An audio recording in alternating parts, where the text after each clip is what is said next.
Welcome to the deep dive. We take stacks of info articles, notes, all sorts, and boil it down to what really matters.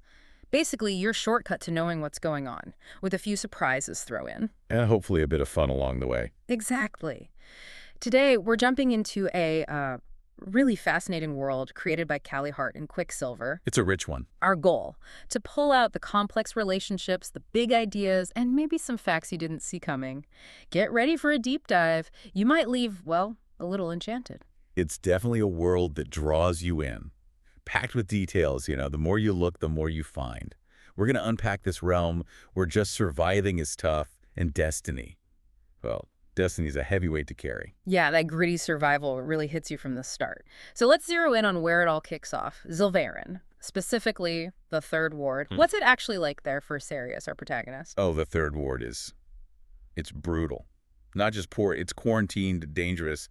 A huge contrast to the hub, the pristine part of the city with tree-lined streets where the elite live. So a really stark division. Palpable, yeah. And you've got guardians who aren't just keeping order. They seem genuinely terrified of catching something, especially this disease they call the rattles. The rattles, okay, that sounds ominous. What is that? Why the fear? Well, the book makes it clear it's this highly contagious plague, often fatal. It's so feared that guardians would rather look the other way than risk getting close to someone who might have it. And Saeris uses that fear. Precisely. That's how Saeris Fane, our protagonist, plays it. And tell us about her. She's a pickpocket, a glassmaker's apprentice. Sounds tough. She is resourceful. But the real core of her character, what makes her tick, is her fierce loyalty to her younger brother, Hayden. Ah, okay. Everything she does is driven by that, by wanting a better life for him. Her first big move is incredibly bold. She escapes the Third Ward by pretending to have the rattles. Wow. Uses her biggest fear against them. Exactly. Then she fools the Guardian and steals this crucial piece of golden armor, a gauntlet. The Guardian is so freaked out about catching the plague, about dealing with a diseased plague rat, as he thinks of her, that he gives Saeris the time she needs to make off with it. That's gutsy. Sets the tone for her, doesn't it? But the consequences, they hit fast. Her guardian, Elroy, he's terrified about this stolen gauntlet. Absolutely horrified. He's scared stiff of Queen Maudra's enforcers, her vipers, and what they'll do to him losing his hand specifically. But Saeris, she just won't give it back. Why not? What's driving her to hold on to it, despite that risk? This is where you see it's more than just survival for her. It's this deep, desperate longing for something better for Hayden and for herself too. Like what sort of things? Simple things, really. A cool breeze, a full stomach, a soft bed, things we take for granted. She believes, really believes, that some things are worth that fight, worth risking it all. Just like her mother apparently did. So it's this inherited spirit of defiance, maybe, fueled by hope. Definitely. It shows how desperation can breed courage. Yeah. And this deep need for just dignity. Okay, so loyalty, hope, desperation. But there's that other little hint early on, right? This thing she does with metal, her parlor trick. Is that just a quirk? Good catch. Yeah. Yeah, she calls it a parlor trick. Says things made of iron, tin, gold, sometimes just shake around her. She even mentions moving Elroy's daggers once without touching them. Whoa. She brushes it off, but for us reading it, it's clearly a clue, a hint of some deeper power, something innate, sets her apart, even in the Third Ward. And it definitely foreshadows what's coming. And what comes next is traumatic, to say the least. So Saeris gets caught protecting Hayden. Yeah, and she doesn't go quietly. She fights back fiercely, maims one guardian, kills two others. Brutal stuff. Which leads to her being dragged off to Queen Maudra's palace. She thinks she's getting an audience, maybe? Seems like it. But nope, she ends up thrown into this tiny windowless box, complete isolation. A real shock after expecting, well, anything else. But that isolation sets the stage for Kingfisher's entrance, right? Oh, incredibly traumatic. He literally erupts from a pool of quicksilver, just as Saeris is skewered, hanging above it. Sounds intense. What's he like? Imposing. Tall, wet black hair, these striking iridescent green eyes, and the right pupil has this silver in it. Sharp canines, too. Almost mythical. And there's something about a sword. Yes. Sullus, this ancient sword Saeris grabbed instinctively. Turns out it called the Kingfisher.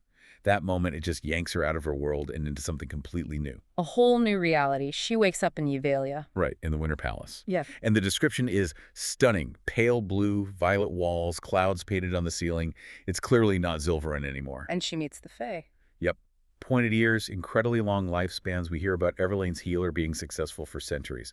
But it's not exactly a warm welcome from everyone. Some Fae are openly hostile to humans. Understandable, maybe. Who are the key players here? We meet Evelane, who's quite kind, actually. She's King Belacon's daughter. And there's General Renfis, who seems very loyal. King Belacon himself is the Fae King of Yvelia. And he sees something in Saeris. He does. He believes she's something called an alchemist. An alchemist. What does that signify in this world, especially with the Quicksilver involved? Okay, so the Quicksilver pools, they're not just portals. They're explained as these volatile, maybe even sentient pathways connecting different realms. Sentient pathways. Wow. Yeah, like living doorways almost. Unpredictable. And an alchemist is someone rare who can actually activate them, make them work. It was thought only Fae could do this. So Saeris being able to do it is unexpected and a big deal. Huge deal. Makes her incredibly valuable, but also maybe dangerous in the eyes of some Fae. And King Belacon, he wants war with Queen Madra. He thinks Madra wiped out Saeris' people, and he sees Saeris and her potential alchemist ability as key to winning that war, regaining trade routes, consolidating power. So Saeris is immediately plunged into Fae politics and war plans. Heavy stuff. What about Kingfisher? His story seems just as tangled. He's called the Bane of Gillithry, the Black Knight. That sounds significant. It is, and deeply tragic. It comes from this absolutely harrowing decision he made over a century ago. What did he do? He burned the city of Gillithry to the ground. All 200,000 Fae living there. What? Why? To stop them from being turned into mindless vampires by Malcolm, another powerful figure we need to talk about, Kingfisher chose to kill them himself rather than let them suffer that fate. My God, that's unimaginable, the weight of that. Exactly. Condemning an entire city to save it from something worse. It's the kind of choice that haunts someone forever. No wonder Renfis calls him a surly, foul-mouthed bastard. He spent 110 years after that, either exiled or trapped in some kind of labyrinth because of it. That explains the gruffness, the keeping people at arm's length with sharp words, even when Renfis tries to, smooth things over. Totally. And he has these powers, right? He can use magic for everyday things like cleaning a forge instantly, which just annoys Saeris after she worked hard at it. But then there's the Quicksilver in his eye. Ah, yes, the silver in his pupil. It visibly shifts, writhes, when he's agitated or using his powers, a constant visible reminder of his connection to it. Maybe his burden, his gifts aren't without cost. And then, amidst all this darkness and power, there's this sudden, massive connection revealed between him and Saeris. A mating bond. Yeah, talk about a twist. It shows up as these shimmering runes marks on Saeris' hands, and he creates this mind-to-mind link where Kingfisher can hear her direct thoughts. Whoa, that's intimate and awkward, probably. Extremely. And what's really key is that this bond, this specific connection, was apparently completely unexpected. Even Kingfisher's mother, who had prophecies, didn't see this coming. It binds them together in a way it either planned or, frankly, probably wanted initially. Game changer. Yeah. And speaking of unexpected identities, Carrion Swift, he seems like just another thief from the ward at first. Right. Street smart, maybe a bit dodgy, but then, boom, turns out he's Fae royalty, the actual heir to a lineage. No way. Really? How does that fit? It explains so much.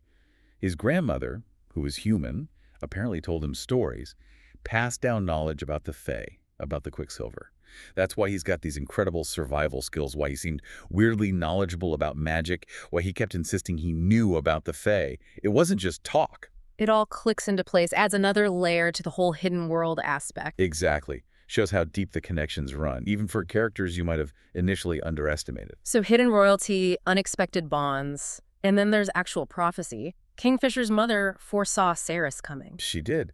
The prophecy described Saeris blazing into his life like a meteorite. Yeah. Said she would light up hell and guide him out of the darkness he was trapped in. Wow. And specifically that he would love her fiercely. So a very intense fated connection was foretold. Epic. Yeah. But then divine meddling, Zareth, the god of chaos, gets involved. This is where it gets wild. Yeah. Zareth, along with his twin daughters, Baal and Mithrin, Yeah. he actively interfered. Interfere how? The source reveals the absolutely shocking truth. Zareth messed with Saeris' birth. She was destined to be Fae, but he made her human. He made her human. Why would a god do that? To stop the universe from being destroyed, he apparently foresaw that if Saeris and Kingfisher met and formed that mating bond as Fae, it would lead to some kind of cosmic catastrophe. So he tried to change her nature, change destiny, to prevent it. He even orchestrated bringing a young Kingfisher to him way back when, trying to steer things. A god trying to prevent destiny. That really flips the script. It raises huge questions for us, doesn't it? Like, if a god is trying to stop fate, what does that mean for free will? Can destiny be derailed? Exactly. If their meeting was fated, Xerath's interference. Did it help, hurt? Did it just delay the inevitable? It makes you question everything about agency in this world. And speaking of tangled fates, the political landscape gets even more complex. Queen Madra, King Belicon, and Malcolm, the vampire king. They're really... Siblings. All three of them. Wait, hold on. The rulers of these warring factions, Zilvaren, Yvelia, and the vampires, are brothers and sister. Yep. Changes everything, right? Suddenly, this isn't just a war for power or territory. It's a family feud on an epic scale. Ancient history, resentment, love, hate, all playing out across realms. It adds this raw, personal dimension to all the political maneuvering. Mind blown. Okay, and we can't forget the vampires themselves. Malcolm's vampires, what are they like? They were once Fae or human, but he's turned them into these mindless feeders. Basically, they just obey their masters. A horrific fate. And there are attempts to fight back against Malcolm's influence. Yes, we learned about Telina, a healer. She has these god bindings on her hands. Seems like some kind of ancient, maybe limiting enchantment. She works with a witch, Isabel, trying to cure Everlane, Belicon's daughter, whom Malcolm is somehow enthralled. But the knowledge needed is old, lost. It's incredibly dangerous work. So many layers of conflict, personal, political, magical. It all seems to be building towards a major clash. It absolutely is. Yeah. Saeris has to undertake this incredibly dangerous journey first, through the labyrinth of Gilethry. The city Kingfisher destroyed. The very one. It's described as shifting, made of obsidian walls.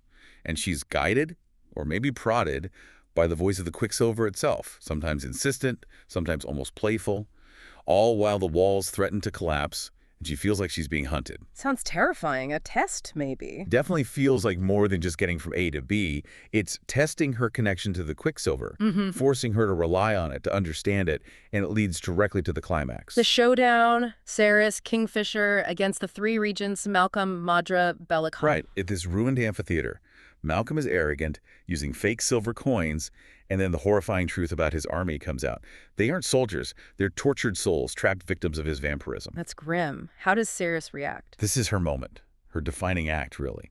She uses a coin, maybe one of Malcolm's fakes, maybe not to activate the Quicksilver. But not just activate, she unleashes this terrifying wind. A wind that rips through the amphitheater and actually liberates those tortured souls. It essentially turns Malcolm's horrifying army to ash, freeing them from their suffering. Wow. So she uses her power not just to fight, but to end their torment. Exactly. It's destruction, but also release. And it's this act that finally allows her to defeat Malcolm using that ancient sword, Solace. An incredible display of power and purpose, but the fight takes its toll. Yes, she suffers a fatal wound. But then Kingfisher, he doesn't hesitate. He performs this immediate ultimate sacrifice. What does he do? He gives her part of his own soul to heal her.